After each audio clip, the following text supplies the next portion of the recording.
Good morning Odisha महांत news रे आपणଙ୍କୁ स्वागत। आज 4 अगस्त रविवार मु आपणଙ୍କ ପାଇଁ ନେଇ ଆସିଛି देश विदेशर 30ଟି बड़ खबर। आपणଙ୍କୁ अनुरोध वीडियो को संपूर्ण देखिए और या को लाइक करिया ପାଇଁ भूलिबे नहीं और आम वीडियो को आपण माने कौ जिल्लारू देखुचंती कमेंट माध्यम रे जणांतु। खबर नंबर 1 सेप्टेम्बर 10 जाए बीएसकेवाई बिजु स्वास्थ्य कल्याण योजना को नहीं आसिला बड़ खबर। सेप्टेम्बर 10 तारिख पर राज्य में लागू हब गोपबंधु जन आरोग्य योजना। से पर्यंत पूर्व भली बीएसकेवाई जारी रहिबो बोली कहिसंती स्वास्थ्य मंत्री मुकेश महालिंग।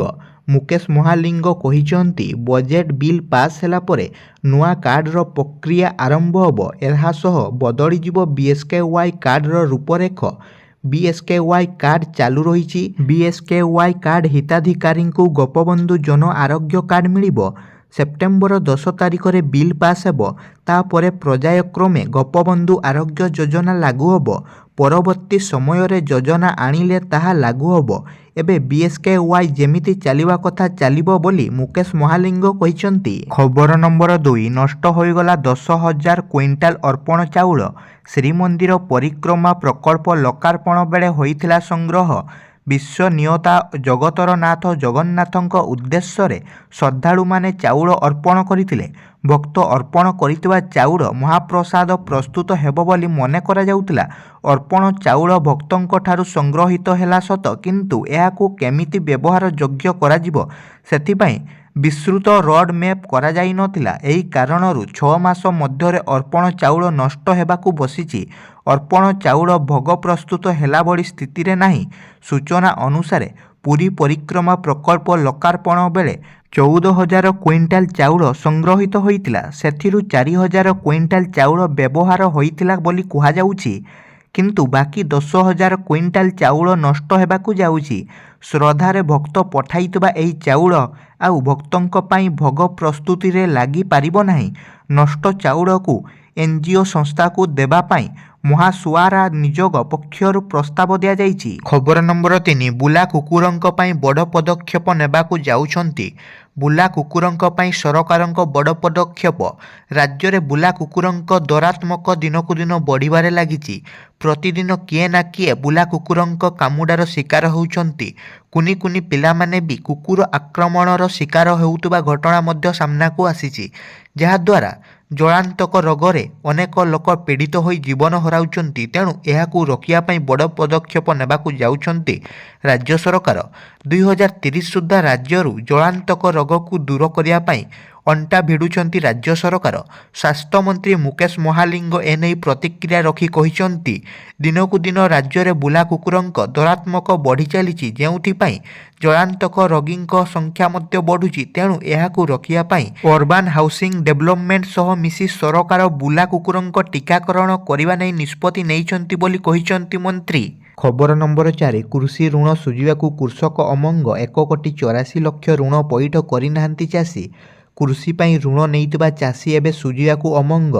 किछि चाषी आर्थिक अभाव जोगु ऋण पैठ करुनाहांती। मात्र अन्य किछि चाषी काले नुआ सरकार रे किछि नुआ निष्पत्ति आसिबो भाबे ऋण न सुझी खिलापी तालिकार जोड़ी होइछंती। पाखापाखी 1,84,00,000 चाषी 79,000 कोटी अधिक टंकार ऋण सुझी नाहांती। जदि एभली अवस्था जारी रुहे तेबे बैंक प्राथमिक सेवा समवाय समिति भली अर्थ लगाण संस्था गुडिक रगुण होइजिवो। तेबे कृषि ऋण छाड़ नहीं एबे किछि योजना नथिबा राज्य सरकारଙ୍କ पक्षरु स्पष्ट करा जाइछि। राज्य रे धान चाषठू आरंभ करी माछ चाष कुकुड़ा चाष गोपालन ठू आरंभ करी ट्रैक्टर पावर टिलर भली विभिन्न कृषि यांत्रिक सामग्री पई कृषि ऋण दिया जाइछि। खबर नंबर 5 फ्रांस जाई पारिबे नाही पंजाब मुख्यमंत्री अनुमति देला नाही केंद्र गृह मंत्रालय। पंजाब मुख्यमंत्री भगवत मनंकु फ्रांस गस्त करिया लागी अनुमति देला नाही केंद्र वैदेशिक मंत्रालय। मन अगस्त 3 रु 9 तारिख जाए फ्रांस गस्त रे जिबार कार्यक्रम थिला। सेठारे से भारतीय हॉकी दल सहित रही ओलंपिक्स क्रीडा रे खेलाड़ी मानंकु उत्साहित करने सहित से मनोबल बढ़ाइया इच्छा करथिले। हेले 2 तारिख संध्यारे मुख्यमंत्री कार्यालय वैदेशिक मंत्रालय पक्षरु पठा जाइतिबा चिठी पाइतिला जेउथिरे गस्त को अनुमति नथिबा दर्शा जाइतिला। ଏହାପରେ ମୁଖ୍ୟମନ୍ତ୍ରୀ ତାଙ୍କ ପ୍ରତିକ୍ରିୟାରେ କହିଛନ୍ତି ଯେ ଦେଶର ସଂଘୀୟ ଢାଞ୍ଚାକୁ ଭାରତ ସରକାରଙ୍କ ଦ୍ୱାରା ନିରବଚ୍ଛିନ୍ନ ଭାବେ ଆକ୍ରମଣ କରାଯାଉଛି। ବିଜେପି ସରକାର ପୂର୍ବରୁ 2022ରେ ଆପ୍ ମୁଖ୍ୟ ତଥା ଦିଲ୍ଲୀ ମୁଖ୍ୟମନ୍ତ୍ରୀ ଅରବିନ୍ଦ କେଜରିୱାଲଙ୍କୁ ସିଙ୍ଗାପୁର ଗସ୍ତ ପାଇଁ ଅନୁମତି ଦେଇନଥିଲା। ଗତ ବର୍ଷ ଆମେରିକା ଗସ୍ତ କରିବାକୁ ଗୋପାଳ ରାୟଙ୍କୁ ବି ଅନୁମତି ମିଳିନଥିଲା। ଫଳରେ ସେ କୋର୍ଟକୁ ଯିବାକୁ ଧମକ ଦେଇଥିଲେ। ବିଜେପି ଚାହୁଁଛି କି ଆମେ ପ୍ରତି କାମ ପାଇଁ କୋର୍ଟକୁ ଯିବା ଦରକାର ବୋଲି ମନ ପ୍ରଶ୍ନ କରିଛନ୍ତି। ଖବର ନମ୍ବର 6 ଅଗଷ୍ଟ 30ରୁ ଭୁବନେଶ୍ୱରରୁ ଦୁର୍ଗାପୁର ଉଡ଼ିବ ବିମାନ। ଭୁବନେଶ୍ୱର ବିଜୁ ପଟ୍ଟନାୟକ ଅନ୍ତର୍ଜାତୀୟ ବିମାନ ବନ୍ଦରରୁ ଅଗଷ୍ଟ 30ରୁ ପଶ୍ଚିମବଙ୍ଗ ଦୁର୍ଗାପୁରକୁ ଉଡ଼ାଣ କରିବ ବିମାନ। ପୂର୍ବାହ୍ନ 11:15 ସମୟରେ ଭୁବନେଶ୍ୱର ବିମାନ ବନ୍ଦରରୁ ଇଣ୍ଡିଗୋ ବିମାନ ଉଡ଼ାଣ ଆରମ୍ଭ କରି ଦୁର୍ଗାପୁରରେ ଅପରାହ୍ନ 12:55ରେ ପହଞ୍ଚିବ। ସେହିପରି ଦୁର୍ଗାପୁରରୁ ଅପରାହ୍ନ 4:35ରେ ବିମାନ ଉଡ଼ାଣ ଆରମ୍ଭ କରିବାକୁ ଥିବାବେଳେ ସନ୍ଧ୍ୟା 6:15ରେ ଭୁବନେଶ୍ୱର ବିମାନ ବନ୍ଦରରେ ଅବତରଣ କରିବ। ଏନେଇ ଦୁର୍ଗାପୁର ବିମାନ ବନ୍ଦରର ନିର୍ଦ୍ଦେଶକ କୈଳାସ ମଣ୍ଡଳ ସୂଚନା ଦେଇଛନ୍ତି। ଖବର ନମ୍ବର 7 ଟ୍ରମ୍ପଙ୍କୁ କ୍ଷମା ମାଗିଲେ ଜୁକରବର୍ଗ। ଡୋନାଲ୍ଡ ଟ୍ରମ୍ପଙ୍କୁ କ୍ଷମା ମାଗିଲେ ମାର୍କ ଜୁକରବର୍ଗ। ଆମେରିକାରେ ହେବାକୁ ଯାଉଛି ରାଷ୍ଟ୍ରପତି ନିର୍ବାଚନ। ନିର୍ବାଚନ ଲାଗି ଦେଶ ମାହେଲ ରହିଛି ପୁରା ଉଷ୍ମା। ଆଉ ଏହାରି ଭିତରେ ଆଉ ଏକ ବଡ଼ ଖବର ସାମ୍ନାକୁ ଆସିଛି। ତାହା ହେଉଛି ରିପବ୍ଲିକାନ ରାଷ୍ଟ୍ରପତି ପ୍ରାର୍ଥୀ ଡୋନାଲ୍ଡ ଟ୍ରମ୍ପ କହିଛନ୍ତି ଯେ ଗତ କିଛି ସପ୍ତାହ ମଧ୍ୟରେ ମେଟାର ମୁଖ୍ୟ କାର୍ଯ୍ୟନିର୍ବାହୀ ଅଧିକାରୀ ମାର୍କ ଜୁକରବର୍ଗ ତାଙ୍କୁ ଅନେକ ଥର କଲ୍ କରି କ୍ଷମା ମାଗିଛନ୍ତି। ଗତ ଜୁଲାଇ 13 ତାରିଖରେ ଆମେରିକାର ପୂର୍ବତନ ରାଷ୍ଟ୍ରପତିଙ୍କ ଉପରେ ହତ୍ୟା ଉଦ୍ୟମ ହୋଇଥିଲା। ଟ୍ରମ୍ପଙ୍କ କାନରେ ଗୁଳି ବାଜିବା ପରେ ତାଙ୍କର ଏକ ଫଟୋ ସୋସିଆଲ ମିଡ଼ିଆରେ ଘୁରି ବୁଲିଥିଲା। ଏହି ଫଟୋ ଫେସବୁକ୍ ଓ ଇନଷ୍ଟାଗ୍ରାମରେ ଘୁରି ବୁଲିଥିବା କାରଣରୁ ଜୁକରବର୍ଗ ତାଙ୍କୁ କ୍ଷମା ମାଗିଛନ୍ତି ବୋଲି ଟ୍ରମ୍ପ କହିଛନ୍ତି। ଖବର ନମ୍ବର 8 6 ଅଗଷ୍ଟରୁ ବାୟୁସେନାର ତରଙ୍ଗ ଶକ୍ତି ପ୍ରଦର୍ଶନ।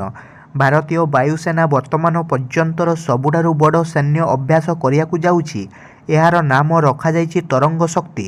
ଏହି ଯୁଦ୍ଧାଭ୍ୟାସରେ ଦୁନିଆର 10ଟି ରାଷ୍ଟ୍ର ଭାଗ ନେବେ ଓ 18 ଦେଶର ବାୟୁସେନା ପର୍ଯ୍ୟବେକ୍ଷକ ରୂପେ ସାମିଲ ହେବେ। ଏହି ଯୁଦ୍ଧାଭ୍ୟାସ 2ଟି ପର୍ଯ୍ୟାୟରେ ହେବ। ପ୍ରଥମ ପର୍ଯ୍ୟାୟ 6 ଅଗଷ୍ଟରୁ 14 ଅଗଷ୍ଟ ଓ ଦ୍ୱିତୀୟ ଚରଣ 29ରୁ 12 ସେପ୍ଟେମ୍ବର ଚାଲିବ। ପ୍ରଥମ ଚରଣରେ ତାମିଲନାଡୁର ସୁଲର ଓ ଦ୍ୱିତୀୟ ପର୍ଯ୍ୟାୟରେ ରାଜସ୍ଥାନର ଯୋଧପୁରରେ ଅଭ୍ୟାସ ଶିବିର ଆୟୋଜିତ ହେବ।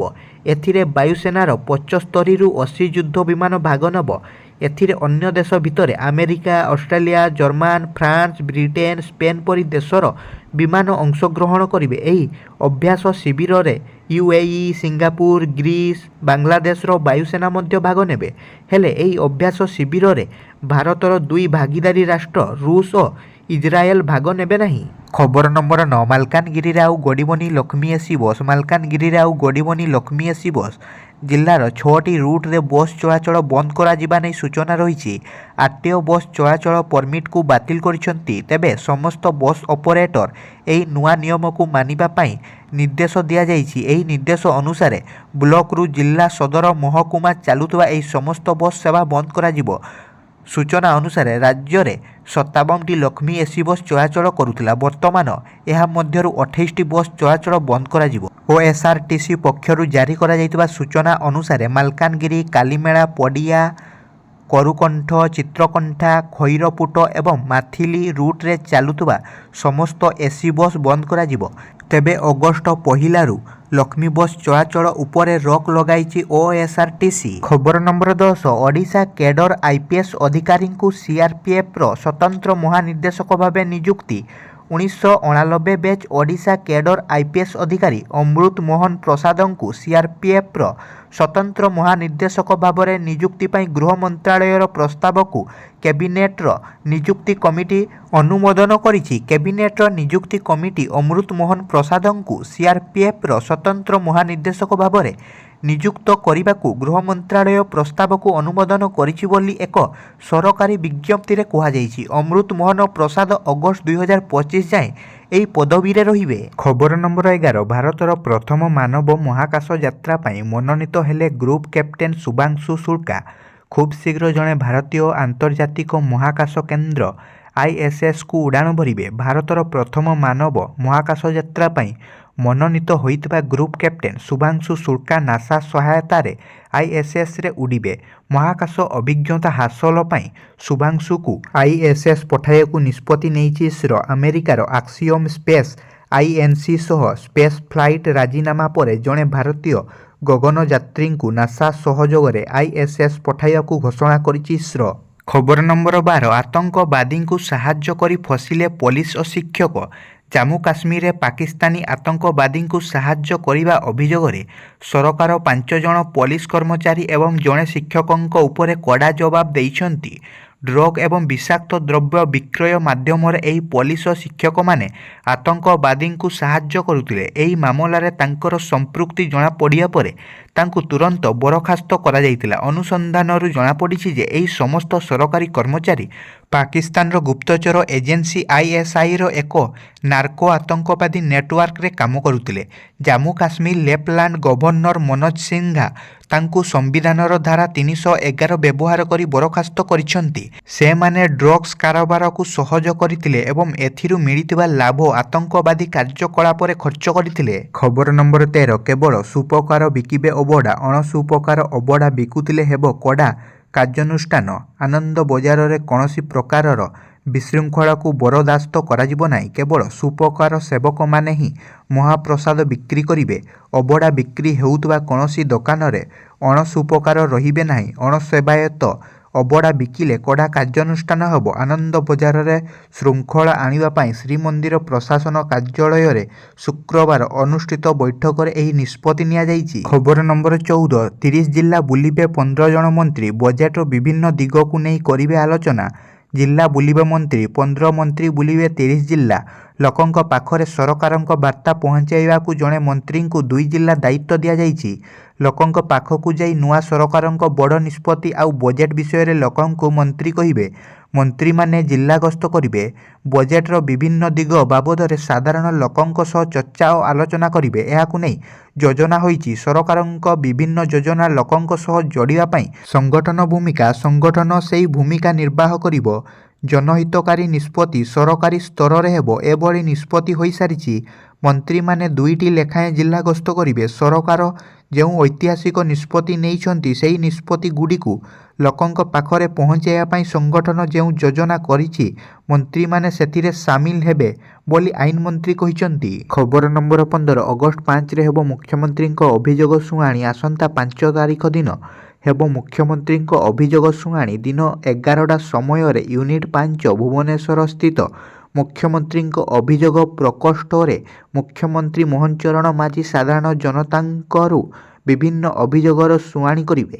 ଏଥିପାଇଁ ସେହିଦିନ ସକାଳ 8ଟାରୁ 12ଟା ପର୍ଯ୍ୟନ୍ତ ସେହି ସ୍ଥାନରେ ପଞ୍ଜୀକରଣ କରାଯିବ। ଏଥିପାଇଁ ଇଚ୍ଛୁକ ବ୍ୟକ୍ତିବିଶେଷ ଅଭିଯୋଗ ଶୁଣାଣି ସ୍ଥାନରେ ଉପସ୍ଥିତ ରହି ଅଭିଯୋଗ ପଞ୍ଜୀକରଣ କରାଇ ମୁଖ୍ୟମନ୍ତ୍ରୀଙ୍କୁ ଜଣାଇ ପାରିବେ।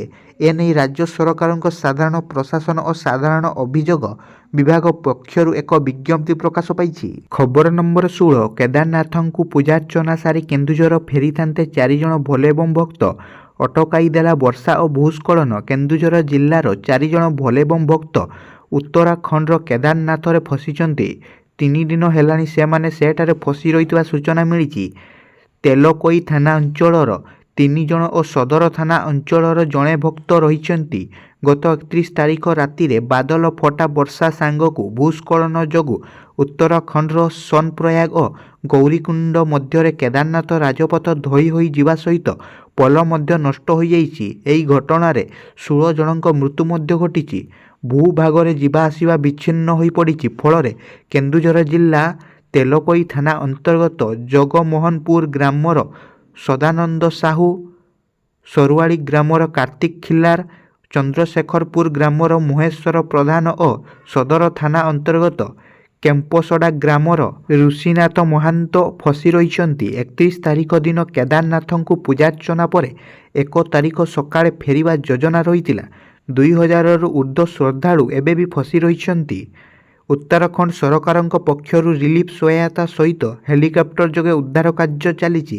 ପାଗ ମେଘୁଆ ଓ କୁହୁଡ଼ା ସାଙ୍ଗକୁ ଅନ୍ଧାରିଆ ରହୁଛି। ଖବର ନମ୍ବର 17 ICC ନେଲା ବଡ଼ ନିଷ୍ପତ୍ତି। ଚାମ୍ପିୟନ୍ ଟ୍ରଫି ଖେଳିବାକୁ ପାକିସ୍ତାନ ଯିବ ନାହିଁ ଭାରତ।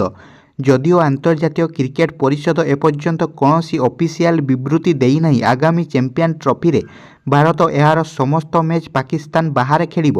ଆଇସିସିର ଏ ନିଷ୍ପତ୍ତି ପରେ ଏହି ସମ୍ଭାବନା ସତରେ ପରିଣତ ହେବାକୁ ଯାଉଛି। କ୍ରିକବଜ୍ ରିପୋର୍ଟ ଅନୁଯାୟୀ କଲମ୍ବୋରେ ଅନୁଷ୍ଠିତ ବାର୍ଷିକ ସାଧାରଣ ସଭାରେ ଆଇସିସି ପ୍ରାୟ $65 ମିଲିୟନ ବଜେଟ୍ ଅନୁମୋଦନ କରିଛି। ଏହି ବଜେଟ୍ରେ ପାକିସ୍ତାନ ବାହାରେ କିଛି ଖେଳ ମ୍ୟାଚ୍ ସହିତ ଜଡ଼ିତ ଖର୍ଚ୍ଚ ହେବ।